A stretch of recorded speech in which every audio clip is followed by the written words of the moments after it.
What's up, everybody? I hope you're doing well. Today I might approach this video a little bit differently, though I've been saying that more often recently, so maybe the rules are just getting thrown out the window and every video is different. You never know what you're gonna get. I've made a commitment to myself more recently that I only push the record button on the camera if I feel like I have something that I want to share, and to focus on that a little bit more than just like, what is it that other people want me to share? So if it feels like the style of this episode veers away from what you've come to kind of get used to from private practice skills, that's a little bit of the motivator behind why I'm doing this episode this way today.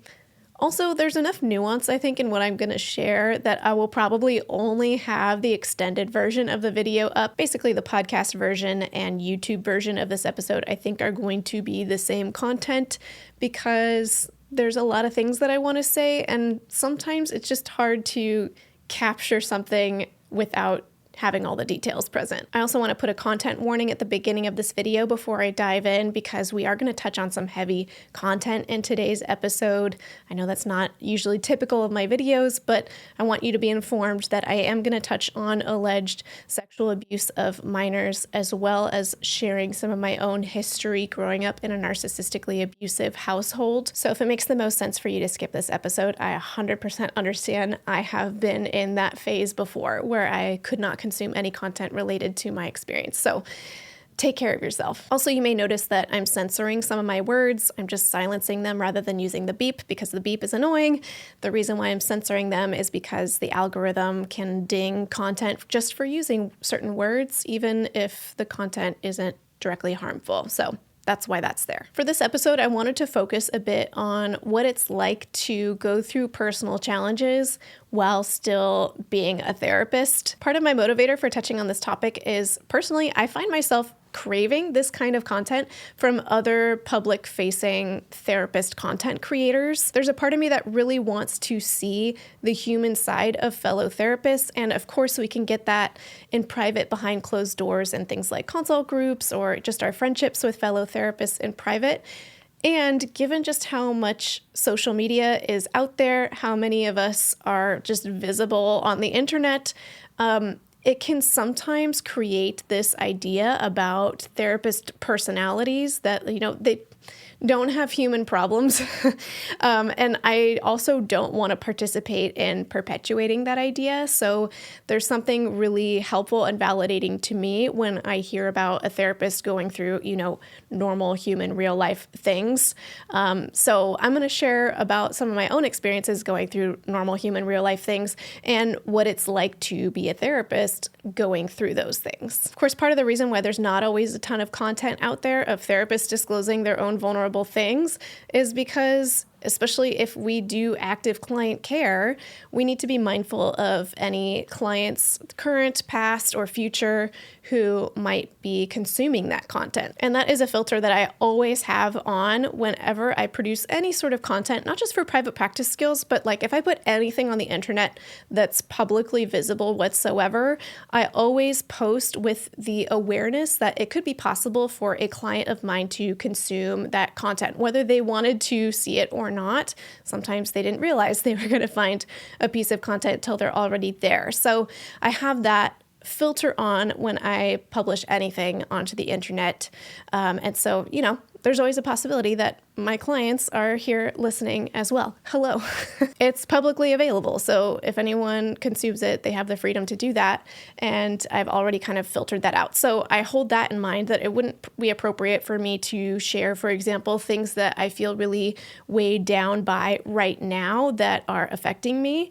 So I'm making a choice in this video to share things that already happened and have been kind of like more processed, I guess. Anywho, that was a whole lot of prefacing for a story I haven't even started talking about yet, but I just wanted to make sure all of that was named. All that said, we're going to dive into the story now. I hope some of you find this encouraging or supportive in some manner. So the reason why I felt motivated to record this episode now is because, unfortunately, very recently, a former coworker of mine was arrested for allegedly sexually assaulting minors while we were working together, allegedly within the workplace context that we were both working in. I just had to record that so many times because it's hard for me to even say it out loud. It's kind of like some part of my brain hasn't even accepted and processed that. Now, aside from what I just shared, I am not going to share any more details about this individual who was arrested or details about what happened allegedly, because this is happening live. And I also want to be mindful of protecting the survivors of the alleged abuse, because all of this is very much unfolding right now. But this is the context for which I am now in this very self-reflective state. And I think probably a lot of us might take some time to process what the heck that even means if something so horrifying as this comes up. If somehow any of the alleged victims or loved ones of the survivors are listening or watching, sending all my love to you. I can't even imagine what you're going through. So as the news came out of this former colleague's arrest, in addition to wanting to make sure the survivors are okay and advocating for justice in whatever ways are appropriate given my relationship to the situation, I've also been reflecting a lot on my own story. Like, what was this thing that happened that I had this colleague supposedly, allegedly, doing these horrific things right under my nose while we were working together? And then that thought process dominoed into reflecting on so many other dynamics in my life at that particular season of life when I was working with this coworker. And so that's the part that I wanted to share a little bit more about in this episode, because back when I was working with that colleague, there was a whole lot of stuff happening in my life that was just not going well. Let's put it that way. I was going through an extremely hard time, and I was still running my therapy practice. And so this is an aspect of being a therapist that I often think about, because for me, I went through a hard season for a minimum a year and a half of feeling extremely debilitated. My therapist said I met criteria for depression.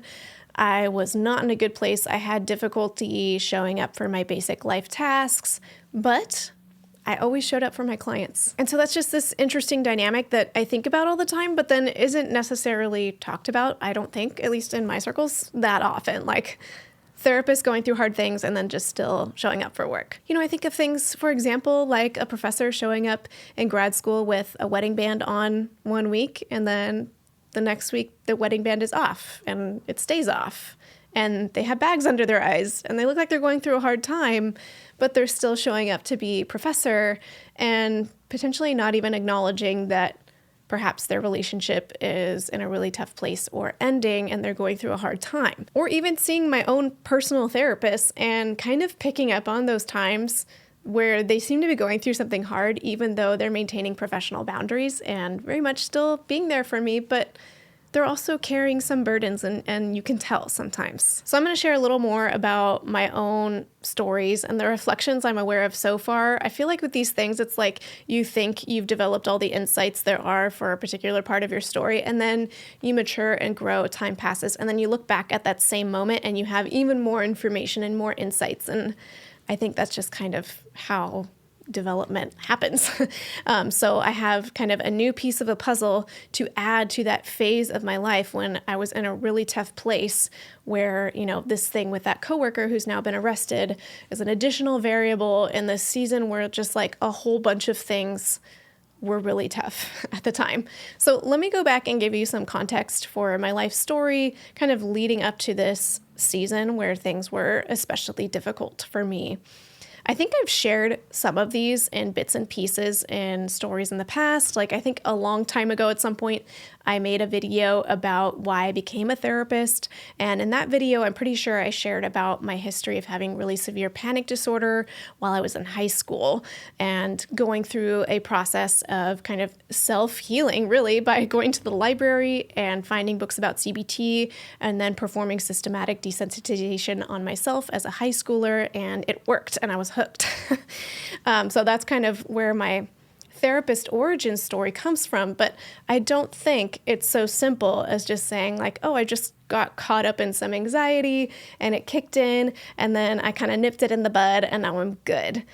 I had a lot more going on in my story than just that. It took me a long time to recognize this dynamic in my history, but I grew up in a narcissistically abusive household. Specifically, my mom, through the roof, meets criteria for narcissistic personality disorder, and I did not identify that until I was in my late 20s, minimum. Yeah, I was about 30 when I finally started recognizing that my mom wasn't just super controlling and anxious. She met criteria for a full-blown personality disorder, and that I had spent my lifespan up until that moment as a 30-year-old being ensnared in the narcissistic dynamic. When I think of narcissistic personality disorder in our context right now, I have kind of two semi-opposing thoughts. One, it's like super trendy right now and everyone's talking about narcissistic personality disorder. But then two, it's this like vastly misunderstood and misrepresented diagnosis. And so I'll just share a little bit about how that narcissism showed up in our family dynamic. For me, the best way I can capture how I saw the narcissism kind of impacting me in my household growing up was that whatever my experience was, my feelings, my preferences, etc., they were completely invalid. They did not exist as far as I was aware of. And 100% of my personhood, my identity, my purpose in life was being the person that my mom wanted me to be. I needed to act the way that she wanted me to act, but I needed to also internally value the same things she valued from me. If anyone else has grown up in a narcissistic dynamic and kind of untangled this, then you might relate with this idea of like, you think you know who you are because you've been this person for a while, and the whole purpose of being that person is to make the narcissist in your life happy and hopefully love you. But unfortunately, as these things play out, the narcissist is looking for fulfillment from the people that they're leveraging and manipulating and abusing.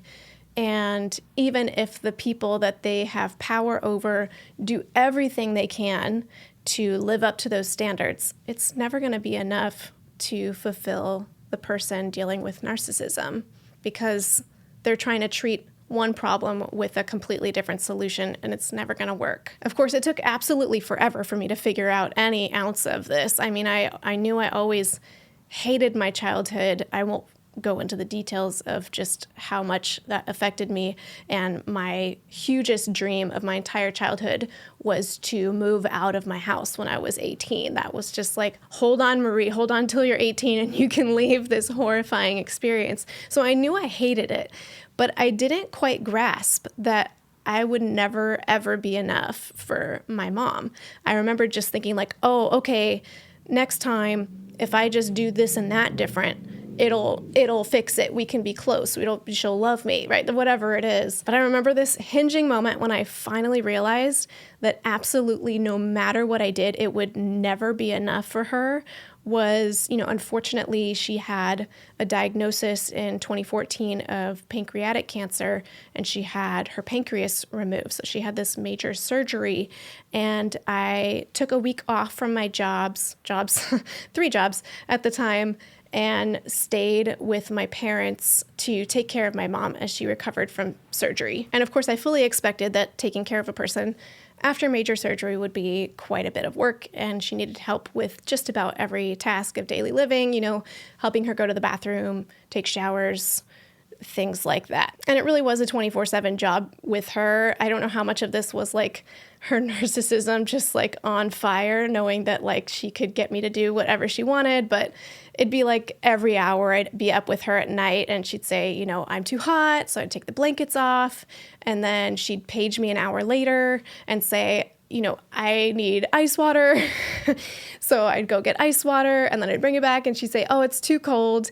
Can you make me some hot tea? And it was just like constant. But we might say like, she was on a lot of pain meds. Maybe she wasn't totally herself, etc. But I remember she started coming off those pain meds at the end of the week, and I had done every single thing she'd asked me to do. I'd like cooked all of her food, helped her with every single activity of her day, and just did everything. And I remember it was the end of that week that I was there, and she had kind of more of her wits about her. She was recovering. She wasn't on as many pain meds.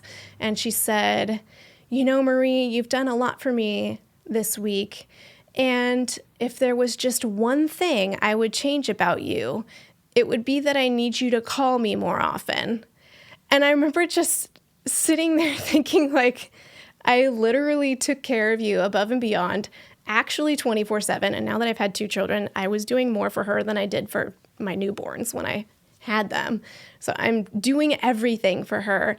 And her only commentary is that I'm not doing enough. There was no thank you. There was no, hey, I really appreciate that you're doing all this stuff. It was, let me point out the one thing. Apparently I hit all the other marks except this one mark. And I remembered in that moment just this click in my mind of, it's never going to be enough. Because I know, even if I'm like, oh, okay, no worries, let me call you more often, there's going to be something else, because I've played that game at that point for probably, it was 27 or something at the time. I've playing that game for like 27 years, and me doing everything was never enough, even in this week when I could just like exemplify my care for her in the most ultimate way. So that was the beginning of me like starting to unravel the belief that if I just tried hard enough, then I would be enough for my mom. Now, I won't go into all the details of how I went from that moment, which was like 2014, to ultimately in 2016, opting to end my relationship with my mom. But it was a series of like putting boundaries in place. And if you are familiar with narcissism at all, when you set a boundary with somebody with narcissism, then you see their symptoms flare up. And the more boundaries you set, the louder those flare-ups get. So this person who for so long just seems so lovely, bakes you cookies, goes out of their way to take care of you. Everyone loves her. She's so kind and thinks of others. You set a boundary, and suddenly, like a little monster, a big monster, shows up and takes over. And now she's stalking me. She's calling my boss. She's making vague suicidal threats. We're wondering if we should call 911 or do a wellness check on her because she's making these really passive suicidal gestures just because, I'm not going to call her one week. It was very extreme. And so that was incredibly illuminating. And ultimately, I decided to end that relationship in 2016. But that process from 2014 of taking care of my mom when she had surgery through 2016 was incredibly grueling and the hardest season of my life. It was in that season of 2014 to 2016 that I really understood just the level of dysfunction that was there for my mom. And that if I wanted to have a healthy life, I wanted to have a healthy marriage, and I was hoping to have kids someday, and I'd like to be healthy for them, that for me, the only way to access that path forward towards health was to end the relationship I had with my mom. And so I did. And it was incredibly painful. It was the hardest thing I've done in my entire life, hands down. The most difficult decision I've ever made. I thought about it for a very long time. Many months, I pulled in about every friend and leader in my life, mentor, that I could to contribute their thoughts and express their concerns and help me come to a decision. And then even once I disclosed that boundary to my mom, that I was ending that relationship, it was still another year and a half of just darkness in my life. And now in retrospect, I can frame it as, I had spent basically the first 30 years of my life building an identity based on what somebody else wanted my identity to be. And now that that was gone, I didn't know who I was at all. I really didn't know who I was, and it was very disorienting. It's a dark, empty feeling to feel like you don't know who you are, especially when you're 30 and you're kind of sort of supposed to maybe know who you are by then. And I had no idea. So I think I've made it clear that that was a particularly challenging season of my life, that 2014 to 2016, and then extending into the year and a half after I ended my relationship with my parents. And I was just reorienting into who is Marie? What does Marie like to do? is that allowed? Is that allowed to like to do that? And I'm talking about like all the way down to the tiniest details. Like, I'll just give one example of like how my mom's narcissism showed up in my daily life as a child. But like one time when I was like 18, I wasn't even a child, I don't think. I was 18. I painted my nails and she called me a prostitute because you're not allowed to paint your nails, I guess. I don't know. So like even just painting my nails to me is like an act of holding space for like, I can do this if I want to. So that's why like, I actually don't care about painted nails, but like there's something just very satisfying of like, this is a choice I'm allowed to make. And so I love painting my nails. Anyway, that's just like super random. I know it's such a small detail, but I think it also just kind of highlights like how pervasive this was. Like every single micro decision I ever made was very much influenced by my mom's perception of me. And so it was incredibly difficult for me to get out of that mindset. And it took years, and I'm sure it's still unraveling at this point. And since that moment happened, I keep getting new puzzle pieces that kind of like fit in with this story of like Marie was very much caught in this narcissistic dynamic, and I kept getting caught in it over and over again without realizing it because, you know, if you're used to being abused in one context, you'll find yourself getting abused again in other contexts. I mean, just to like very quickly graze over like a very significant statement, I've been part of 3 different churches as an adult, and in all 3 churches, either the lead pastor or somebody who's in an upper level of leadership on staff has been caught doing criminal behavior, specifically that involves taking advantage of other people. I won't dig into the stories of all of them, but I'll name the first one because it's so public that there's even like, is it HBO or something has a special about it? But I was part of a church back in college, and to be fair, I didn't really like the church. I just went because I didn't have a car, and that's where my roommates went, and that's where they were driving. I had a ride.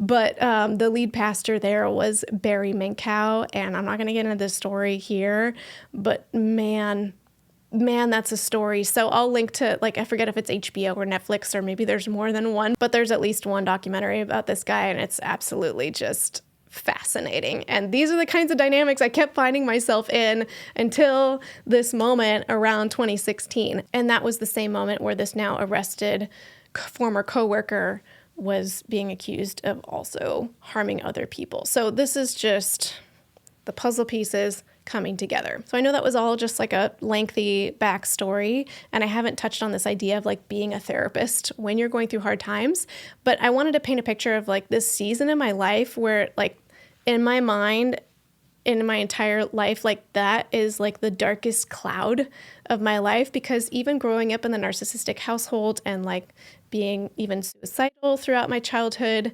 I wasn't connected enough with myself to be aware of how dark the cloud was in my life, my internal world. But there was that moment of like, my eyes are open. I can see this for what it is, and it's horrifying.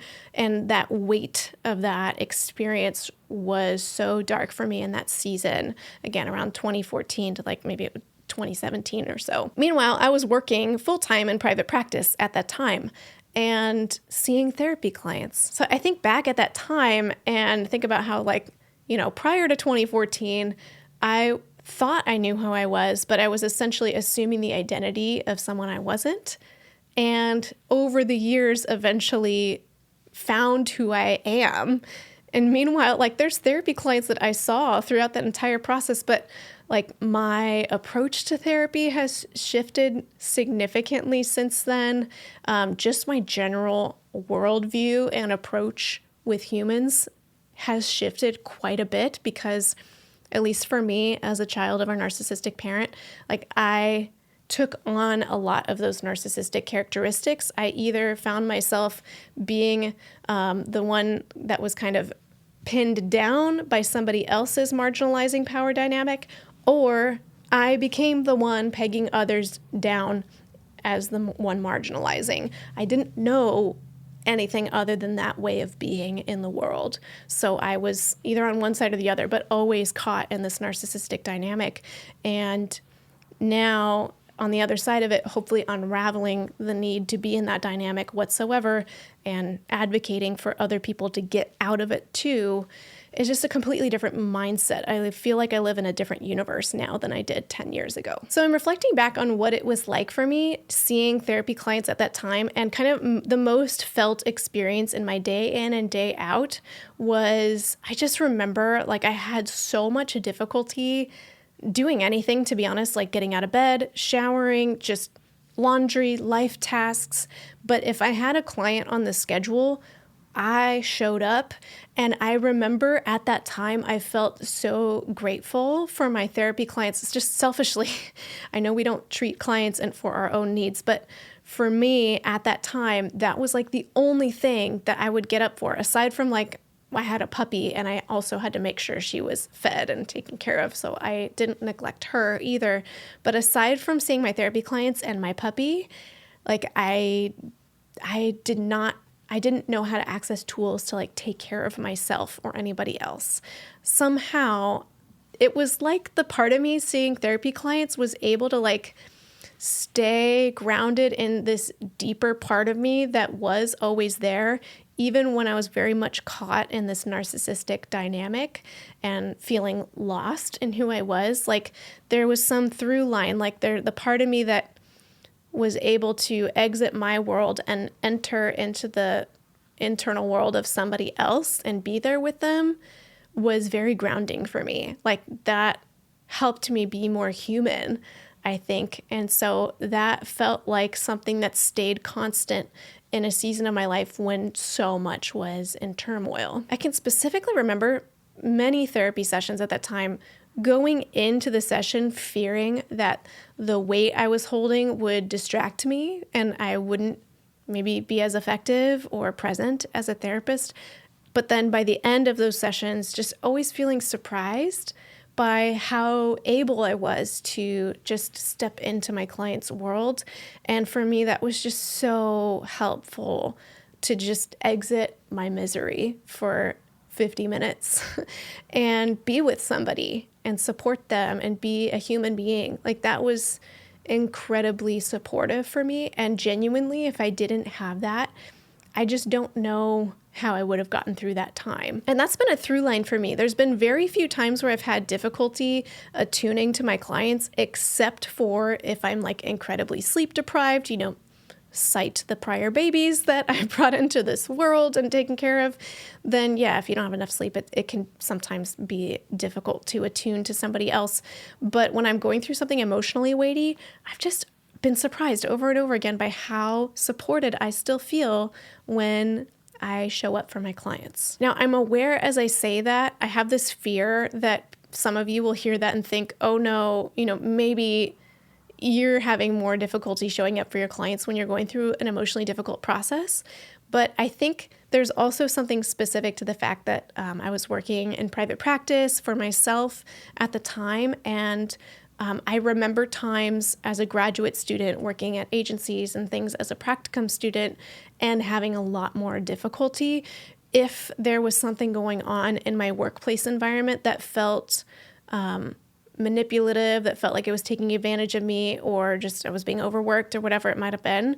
I had a lot more difficulty than like letting that go and just being there for the clients. Like I like to think that I was able to do that, but it was different for me then compared to when I was seeing my therapy clients, setting my own schedule, all of that. So I imagine that's a variable present for me. And also just human experiences differ from person to person. So if you've ever found it difficult to show up for your clients when you're going through a hard time, that is very valid and makes sense to me as well. I was even thinking about that myself this week, because as grounding as it is for me to do the work with therapy clients, like this particular week, I was feeling weighty with the news of the arrest that I told you about.